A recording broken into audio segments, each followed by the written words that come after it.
set, and go.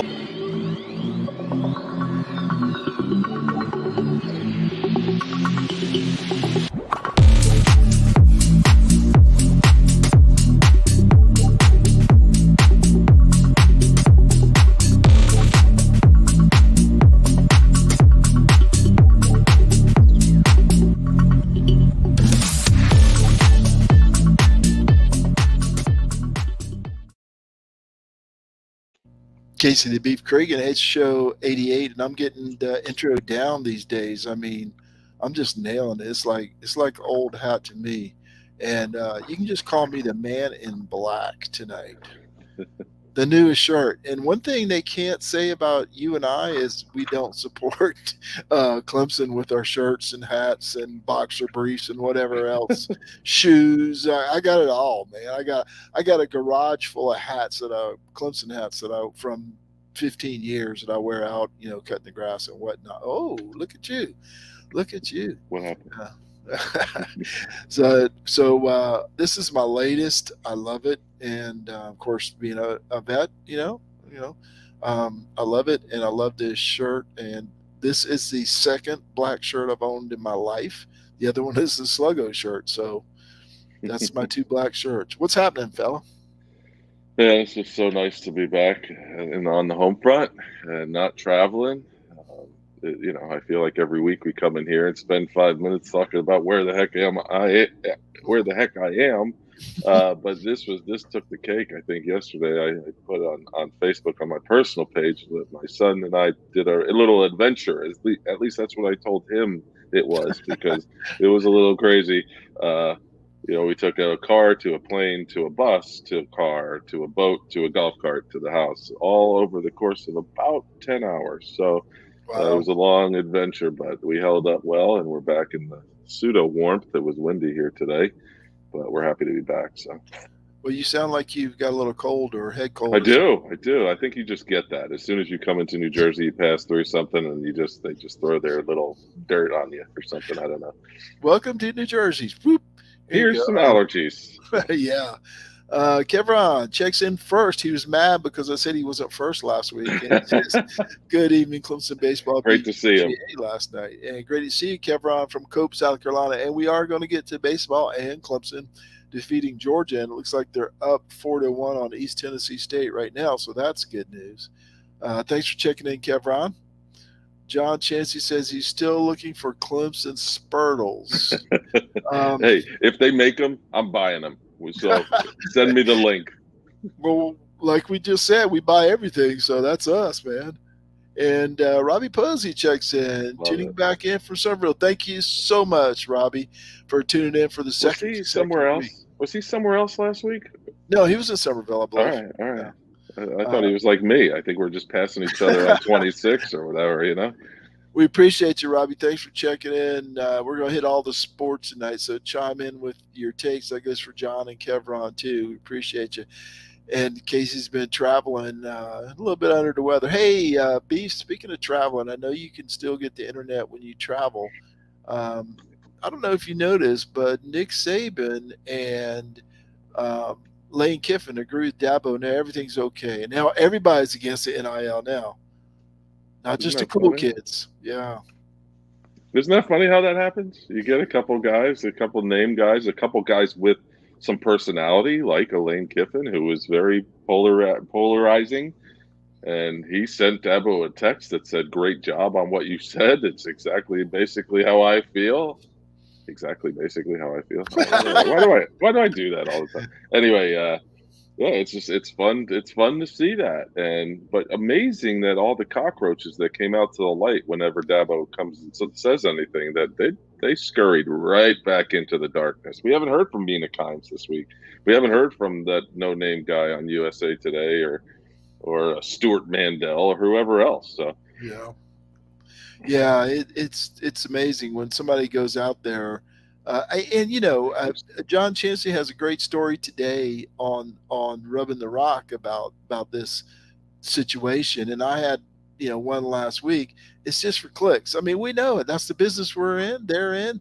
Everybody's in. It's clicks. I can write the Chris Lowe thing. I can write the same story with this same info from Dabo that somebody wrote 3 months ago, and it's going to get clicks. It's going to get people fired up, and that's all it's about, man. Those super clicks. You know what? Before we get to Houston's thing, I wasn't necessarily upset with Chris Lowe's thing, but it felt like Chris Lowe's article interview was the set.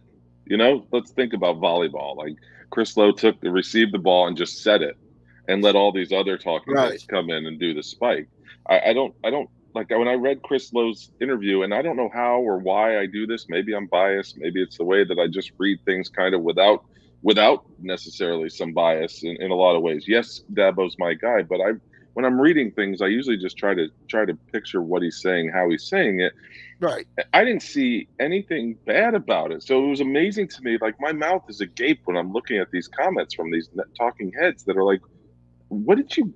You're literally snipping two sentences that he said out of a bigger paragraph, and just harping on that and then hoping that the sharks were all around there feeding on these two lines to bury the guy when it wasn't the point. So it was kind of me and my rant last week, but like I just feel like it's just amazing that he's that guy. But it's also amazing on the flip side when you get the backing of a Saban, a Mac Brown. As John Chansey said in the text today, I don't know if this is proprietary information or not in our pregame chat, but there was out of all of the active national championship coaches, there's only two that haven't. So there's only two, Jimbo Fisher, and who was the other one that he said that haven't come to the aid of Kirby. Dabo? Kirby Smart. That's right. Two guys that are very well deep into Yeah, the NIL. Sorry. yeah, no doubt. Houston, Burnett, the newest contributor to Rubbing the Rock, by the way. If you guys haven't seen that on Twitter, Houston's going to help us out over at Rubbing the Rock by adding his brain cells to the three of ours. And I mean, one for Combined. me, you, and Chansey. Taking a break from Clemson baseball tonight to watch the U.S. Open Cup. It's the only time get to watch an MLS team from Charlotte to play in a high school stadium against Greenville. It was kind of interesting. I was wandering through North Austin a couple weeks ago. I forgot what I was doing way up there in the hinterlands, but I was taking my car in for service, of course, and I saw this stadium that wasn't there the last time I was in North Austin. I couldn't figure out what it was. Came to find out it's the Austin FC Stadium. Tells you how often I get to North Austin. They built a whole damn stadium up there, and I didn't even know it. But you know who would know that? Brandon Rank from TigerNet would know that. He's a big football fan. Yeah, the Dabo stuff, I agree with you.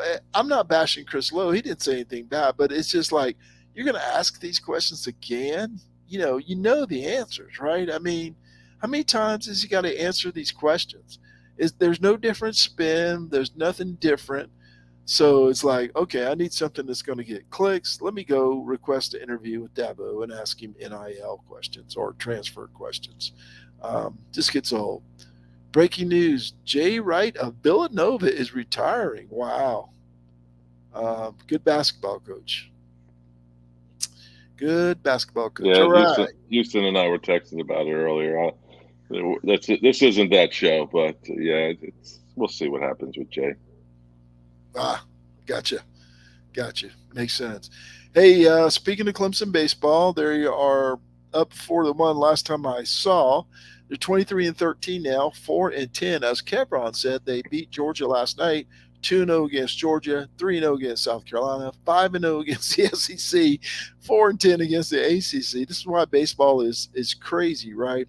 But more than those two things, well, not more than 3-0 against South Carolina, they won this series in Winston-Salem against Wake Forest last week. And more than that, for me, obviously that was important for their postseason hopes, the ACC tournament postseason I'm talking about right now. We'll cross the other bridge when we get to it. But it's how they won the series, right? A 1-0 game on Friday night, beautiful pitching from Mac Anglin and Jeffrey Gilbert out of the bullpen, a 1-0 win. They shut out Wake Forest. Then on Saturday, they got down 7-1. Would have been easy to give up and give in. They did not. They battled back the entire game, came back, tied the score, eventually went to extras and lost on a bomb. And then on Sunday, um, it was they just would not give up, and they had fight in them, which we hadn't seen for it seems like 2 months, right? So ever since they lost the 14-game winning streak, they fought back, won the game, hung on 10-8, I believe it was. And then last night, up 4-0, Georgia tied it. A little bit of bad luck, a little bit of bad pitching, some things happened, and I thought, here we go, every chance to give in, give up, and they didn't. They beat Georgia 8-4, so a 3-1 run. But more than that, I'm seeing a fight from this team, right? Uh, for 2 months, as I just said, they would get down and give up, and the game was over. Not not last weekend, and not last night for sure. Last night was you took the words out of my mouth. Last night was case in point that this team fights back. Now, I think it started Saturday. Now that game Friday was just unbelievable. Louder from Wake Forest and Anglin from Clemson. If you like pitchers duels, that was just a drool fest. You just had your mouth hanging open. It was awesome. Both pitchers didn't give in. That kid from Wake was unbelievable as advertised, but Anglin matched them pitch for pitch. Clemson plays a little bit of manufacturing ball in the ninth and gets the victory. Just a great outing for England, great outing from their guy. Tough luck loss, but you take that win, you move on. You get down. I was excited about seeing Jay Dill get his first start. Obviously, nerves got into it. He walked the first three batters he faced, and when he needs to throw a strike, he throws one that's literally like a beach ball, only bigger. And then the four-hole hitter from Wake just drove it to, I think, to somewhere in Virginia. Um, but so like at that point, I'm like, oh, the Jay Dill experience is over. So is this game. All right, we're tied 1-1. We'll go back on Saturday, then Sunday, and then so I kept turning it off and turning it back on. It was kind of like a car wreck, and I kept seeing Clemson itching back to it. And I'm like, holy moly, they're back in. So then I was glued again. It was 9-9. But there's something that was a feeling that I had. I don't know what it was. I just didn't have a good feeling. And then Olenchuk grooved one. I thought it wasn't. I didn't think it was a bad pitch. It was just a little on the inner half, but the kid had really quick hands. Got to it, took it the opposite way for a bomb, a 3-run bomb to win it. Anyway, Sunday was awesome. Like you said, they just battled. They battled Saturday. They battled Sunday, and they battled yesterday. It was just a fantastic run of a couple games, and they're winning tonight, and so it's just a lot of fun to see them. See a lot of you get Slider. my boys intro into the world of Sluggo. I didn't have much of a choice right now. He kind of came in, but yeah. So I'm just excited about Clemson baseball. They've been a lot of fun recently, and again, kind of like Clemson basketball towards the end when they started winning. They dangle this bait, and I'm chomping on it, and I'm going to watch, and I'm glued to it, and I'm going to be glued this weekend because we hear Florida State, and we always get kind of baseball wise, we kind of get scared because it's Florida State, and there's something really gettable this year about Florida State. I think this series could very easily go 2-1. I'm not foreshadowing my prediction and preview, but this series really could go 2-1 in Clemson's favor. Yeah, maybe a sweep. That would be great. They could use that with the schedule coming up. And Ricky Williams just gave up a bomb, so it's 4-2 Clemson over East Tennessee State. But it looked like he got out of the inning, so 4-2 Clemson. Still got a ways to go there. It's a good team here that they're playing. Yeah, just exciting to see them care and play. And look, I'm not that guy. I know they've cared the whole season, but it didn't look like it at times. Just see them fight back, even when they lost on Saturday, right? Just fight back, 7-1, didn't give in, didn't give up.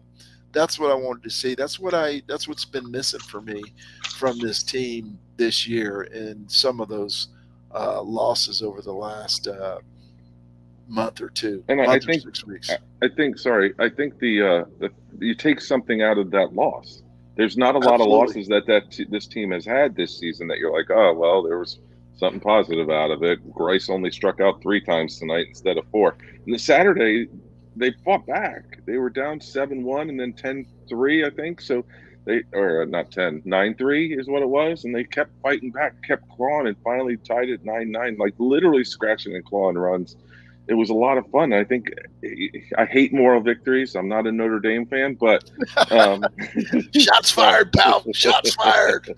but I just felt like you could take something out of that game, and then they obviously responded on Sunday anyway, and looked great yesterday, minus Something you one inning. something you said there is key. Caden Grice, you mentioned his name. He smashed some balls like Caden Grice did last year. If that guy gets hot, um, and Max Wagner, who's, by the way, take a peek at his slugging percentage. He's got a home run tonight. He came in slugging over 700. The Green Bay Bambino is what I've taken to calling him. Uh, so he was slugging, I don't remember what it was, 717 or something, and he's hit a long ball tonight. So if Grice can get hot and Widener can stay hot, they can carry a team by themselves the way they're going. So um, just incredible. So let's hope, and they still need some pitching, as you said. Now the funny thing was Nick Hoffman, who came in relief of Jay Dill. Dill, did much better in relief than he ever did in starting, even though he came in with one out in the first inning. It's just weird, weird, weird, He weird. looked awesome on Tuesday night in Greenville against USC Upstate in one inning of relief. I Yeah, mean, I sometimes maybe just taking the ball out of the hands at the beginning of the game does wonders for these guys. I don't know, but he yeah. looked wonderful 2 outings in a row. And as you mentioned, Florida State this weekend in Clemson sure would be nice to get two of three. Our friend Jason Priester chimes in.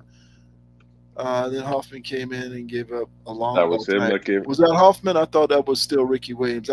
The mullets are hard to tell with these It was old Ed. guys. It was Edmondson before Hoffman. So yeah, we don't know. Yeah, it's hard to tell with these old eyes, JP. The mullets are hard to tell apart. Um, I should have known the glasses though. That should have been the key. Softball team 33 and 11, 11 and 7 in the ACC, and they won the series at Notre Dame. Nelson Wilhite, our buddy, has kept us up to date on that. I have not watched much softball this year.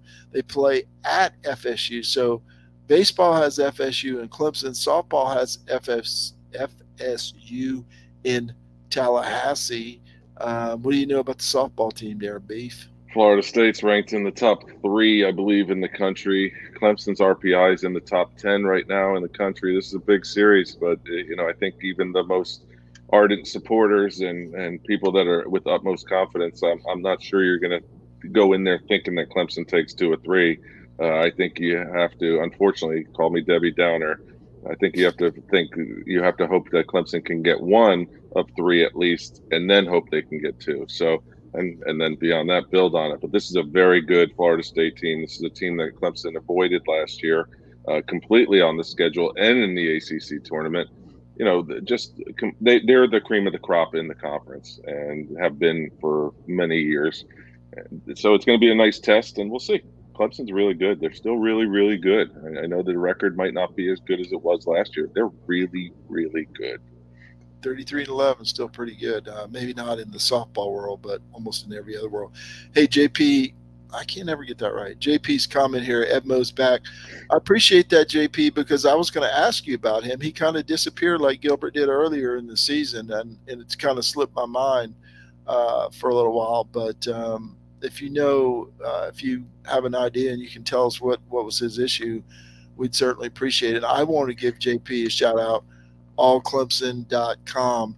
I use a lot of his articles to base my writing on rubbing the rock on, and he's been very generous with his time, answering my questions, um, tweeting things that helped me out, and just generally generous with his articles and information. And JP, I appreciate that um, very much. You're good people, and we appreciate you. Yeah, he's all right. ah, We hey, love him. We love him. You know that. Hey Casey, I was writing about the next article about Clemson basketball. I had no idea that I was going to be writing so much about Clemson basketball in the middle of April. Right? This is like dead time, and every day there's a story about Clemson basketball. They've had two starting guards transfer, two coaches leave. They got a transfer that lasted about a week, and then he decided to reopen his commitment. And then they got a player that decommitted from Baylor to commit to Clemson 2 days later, and that's Hunter's brother, Chase Hunter's brother. I can't remember his name off the top of my head, but Chase Hunter's brother. It's just been a wild month, and my thought process went to this. This is why Dabo doesn't want transfers. All the chaos, right? You don't know who's on your team from day to day, or coaching your team for that matter from day to day. It's just been a wild and crazy month. Even friend of the show, T.O., said Clemson basketball has his brain in a pretzel. He doesn't know what's happening any day of the week. It's crazy and bizarre. Yeah, well, I mean, I start to rationalize these things, and I know I get my stuff, some of my talking points anyway from JP as well. So, Kareem Richardson goes to coach with a friend. He's going up to Kerry Keats at NC State. They've been coaching together had coached together coming up through the ranks, and so that makes sense. Antonio Reynolds Dean going to Georgia as the associate head coach. He's an Atlanta guy. He gets to go bring some semblance of joy back to that program at Georgia. Kind of makes sense. Jalen Llewellyn, the transfer from Princeton who committed to Clemson, his dad played college basketball at Rhode Island with Antonio Reynolds Dean. Kind of makes sense. I'm just trying to rationalize this stuff. Maybe I went from Debbie Downer to Sunshine Pumper here in the matter of a segment, but We can do that. like that kind of makes sense. Getting Chase Hunter's brother, to me, kind of makes sense. A lot of these guys, we saw it with Trotter in football, don't necessarily want to be with their brother, but in basketball, maybe it's a little different. Once he decommitted from Baylor, I think that the writing was on the wall that maybe he would make that move to Clemson.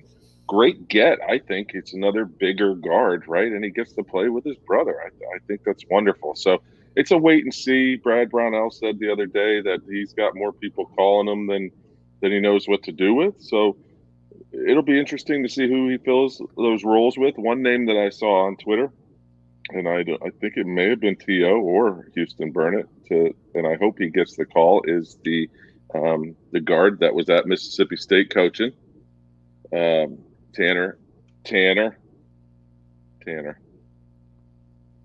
played for us. Tanner, Oh, number yeah. 5. Yeah. Tanner's Smith. toast. Tanner Smith. Why couldn't I think of Smith? Uh, See, then exactly what I said doesn't make sense, JP. So I don't know, but I'm trying to make myself feel better about all the programs yeah. again. And the cynical old guy in me says that's just all smoke and cover, right? Um, Coaches are leaving. Look, it's weird to say this because it's been 12 years, but this is a make or break year. I see it as Brad Brownell, right? The new AD did not hire him and did not give him an extension. This guy, I get the sense that he's not playing around with Brownell or Monty Lee for that matter. So I'm just wondering. I mean, it seems like chaos. Your coaches are leaving, your players are leaving. Your quote. You spend a 45-minute press conference or press availability saying you're not making excuses the whole time. It's kind of like I get the feeling he's doing whatever he can do, obviously, to keep his job. I'm just concerned about the chaos and upheaval that's in this program right now, and I get the feeling like it's a lame duck to tell me, you're not in any hurry to hire anybody, but people are knocking your door down. I don't understand. Maybe it's because there's no practicing going on right now, no official practicing, so there's no hurry. But some of those guys want jobs, and they're going to take another job if you don't offer them a job. So I don't get the attitude. Maybe he's just trying to be laid back and Joe Cool and whatever. Um, but even some of his excuses, all the winning records he had, five of those years were exactly one game. So if one game went the other way, they'd all be losing records. And you know what he'd be saying if that was the case? Well, we were only one game away from winning record. So I don't know. I don't know. Seems like chaos to me. Seems like chaos. Let's see what JP has to say. Talked to Llewellyn. He told me personally he didn't change the plan. He told him personally that he told JP personally that Right. that it didn't change the Oh, plan, okay. losing the Reynolds team. But Okay. so basically, JP's just poo pooing everything that I was all my hope and dreams I know about that's usually my the job. program not being in complete shambles and disarray. Um, he's ruining that tonight. There it is, Anthony Anthony Weeks Weeks wearing the wearing the same same shirt. jersey. That jersey. Listen to me. I think I'm on the team. Uh, Top set. good to see you, Anthony. It's been a couple weeks, a couple shows, a Yeah, couple yeah. months, whatever. What else? A couple somethings. Been a couple somethings. Couple I don't songs. know. Just seems like a lot of chaos around that basketball team right now. Maybe it'll all settle out and they'll win 20 games, go to the tournament, make the final 16. Everything will be great. But I don't know. I don't know. All right, Casey. Hey, Rubbing the Rock.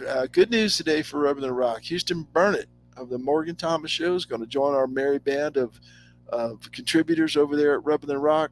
I really like the energy we have. You and I are both enjoying it. I know Chancey's enjoying it.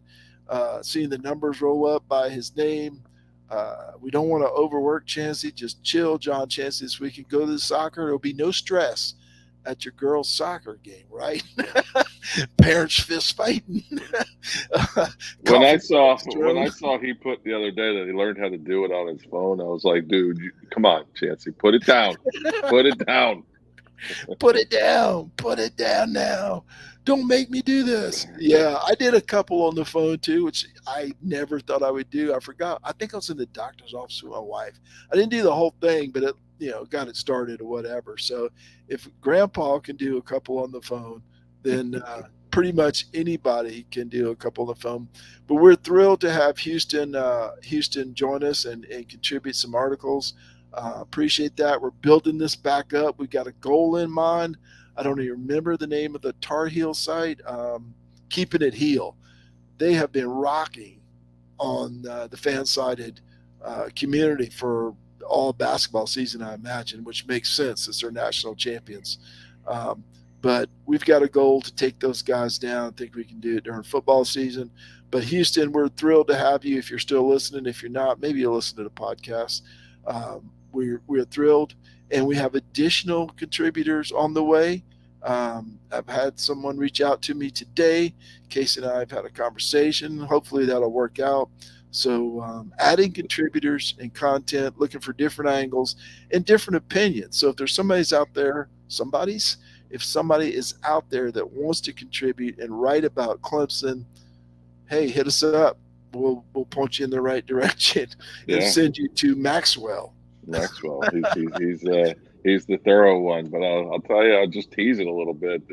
The new one, the new prospect is gonna maybe turn some heads for some people. It's a pretty known person on the Twitterverse, so I'm excited if that comes to fruition. And yeah, having Houston's just I love him. We chat one day when I'm up in Greenville. We'll actually connect for real, but we chat quite frequently. So I'm excited to bounce some ideas off him. And I read some of his stuff previously, what he was doing for the Morgan Thomas Show when they were doing a little bit of writing before they got big. He's a lot of fun. So we're excited about having him. We're excited about what he's going to bring, and I'm excited to click his articles because that's what we got to do. Clicks. Okay, Houston, you have one fan at least. Well, not counting Casey and I.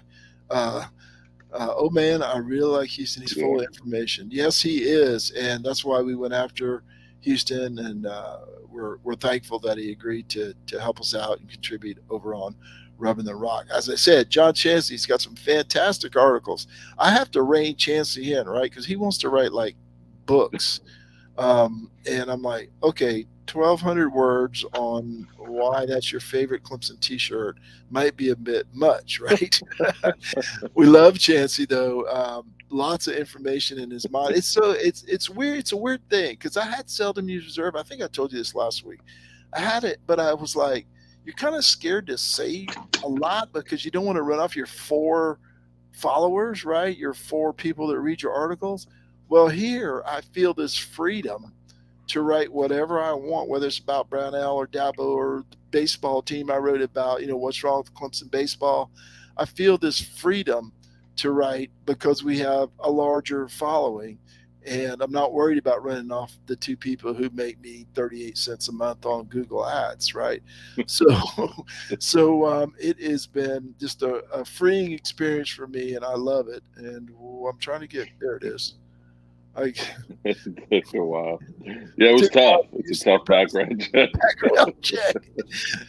Hey, Maxwell is tough. Maxwell is tough. I was trying to explain this process to the newest person who's interested in contributing, and I said, "Now, does that scare you off?" And they're like, "Nope, that doesn't do it. I'm ready to roll. Let's go." So we'll see how that works out. But a lot of fun moving forward, and I'm so excited about the summer leading up into the season, um, and writing about football next fall, man. It's just exciting for me, and I think for you too, Case. Yeah, I love it, and I love being wrong. So like I like to kind of and throw things out there, but I have kind of taken it personally because obviously the only thing I'm really writing is my baseball previews, which if you're a fan of the Chopper Beef Show, it's kind of ironic. But I do baseball previews for Clemson baseball, and I thoroughly enjoy it, and it's become part of my week.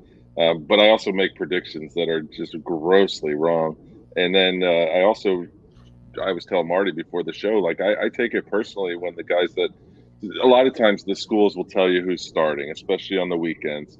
And then the fact that I cheated last week and heard Bradley Lecroy, even though he led me astray on Sunday. But anyway, um, but tonight I picked that Smitty kid that was starting for ETSU based on nothing. So I went back like 8 games and dug in and just tried to figure out who I thought their coach was going to start tonight. So I kind of take a little, I kind of chuckle to myself if I get it right. I was grossly wrong on Clemson, but take the wins where you can get them. But I'm thoroughly enjoying it, and I'm excited to branch out once football starts with doing a little bit of opponent previews for football as well. Yeah, yeah, yeah, yeah. And hopefully you throw some opinions in there too. I don't Well, like I said, adding personality, no question. I'm trying at least. yeah, like I said, for whatever reason, it's been freeing for me being on this site. Maybe because it's not mine, even though my name is all over it. It's kind of funny, but I really, really We're enjoyed it. not journalists. We're not trying Yes. to be journalists. So that's another beautiful freeing piece about it as well. Well, that's the other thing, right? It's fan sided. It's fan sided, right? They want you to talk about Clemson and show your passion and your opinions, right? And I need to get that out to Houston and to the newest contributor or potential contributor that we're not going to regurgitate the news there. Yes, it's part of the story, but they want your opinion on whatever. Dabo getting railed for breathing. They want your opinion on whatever it is, and it's freeing in a way. I think that's why. That's part of the reason, at least, why it's freeing, because they're asking. We don't want you to cut and paste the news here. We want you to give your opinion and get the conversation going. And I love it. It's been a blessing and a godsend and whatever else Dabo says when they win a game. We'll Right. let the journalists be journalists. The guys like JP who are connected into the program and stuff. We're not connected into the program. We're just giving you our opinions as fans. So that's a caveat too that we put out there. That's a great way to put it, Casey. I appreciate that. All right, Casey. Shorter show tonight. I've had a long day. Got to I put the had to boy to do. sleep, so I'm good. I had about 50 something minutes with Parker before this, so I'm all up to date on the MLB. So and tomorrow I got the Astros, so I'll be even more up to date on the MLB. At least one team that's getting crushed right now. Um, so I'm ready to. I think it's 6 o'clock, 7 o'clock, and I'm ready for bed. Tell the people thank you, and let's get out of here. Yeah, thanks so much to everyone in the Seldom Used Reserve College Football Discussion Facebook group, especially Nelson Wilhite for all his help, John Chansey for being a good all around guy, Uncle John McGee, as always, Sluggo Podcast, and each and every one of you who listens, likes, shares, and participates. On behalf of Marty, Seldom Used Reserve Coleman, I am Casey the Beef Cregan. Make sure to check out rubbingtherock.com. And thank you so much again for listening. We'll see you right here, maybe next week, probably, on Sluggo. like we always do. We'll figure it out. I think we're done here.